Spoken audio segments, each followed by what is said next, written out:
bugun oilamizni pahlavonlari, arslonlari, himoyachilari bo'lmish erkaklarimizni, ya'ni adajonimizni, turmush o'rtog'imizni hamda aka-ukalarimizni bayrami. Mana xo'jayin do'st kech keladilar, soat 12 dan oshdi. O'shanga hozir kelishlariga mishtaqa syurprizlar qilib, kutib olib, podarkalarni bermoqchiman. Chunki har bir erkak ayollar qanaqa yeridan e'tibor kutsa, erkaklar ham xuddi shunaqa o'z jufti halolidan shunaqa e'tibor kutadi. Sizlar bilan ularni emotsiyalarini bo'lishmoqchiman.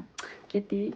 Qaranglar, qanaqa asal narsalar olganman. Nafaqat turmush o'rtog'imga, balki otajonimga, ukamga hamda qaynagalarimga ham podarka olganman. Ularni emotsiyalarini qo'yishga harakat qilaman, lekin agar qo'ya olmasam, oldin uzr so'rayman, lekin xo'jayinlikni обязательно qo'yaman. Ketdim.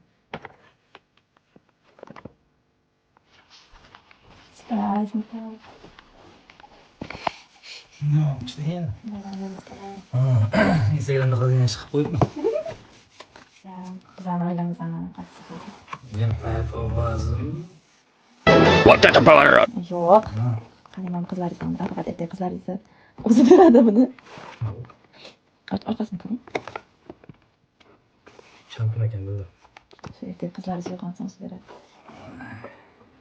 Paypon. Ochib ko'ring, payponni.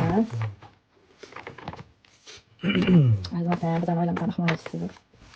Qatr ekan bizda. Shu yonda paypon olaman degan. Paypon olmadim ekan. O'tgan yil paypon berdim. Xo'p.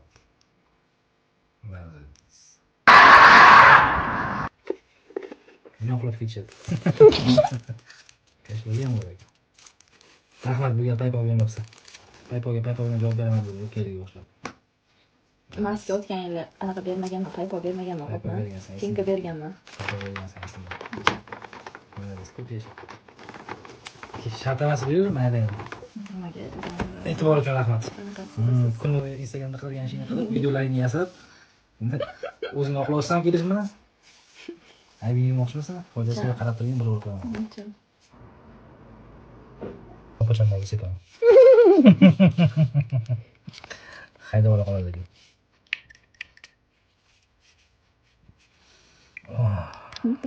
Eslatsam opachandagi sepan. Şöyle getirdim. Üçünden kendi boşluğa çevirdik. Aşıklar aşkın yolunda sürünür kalpleri.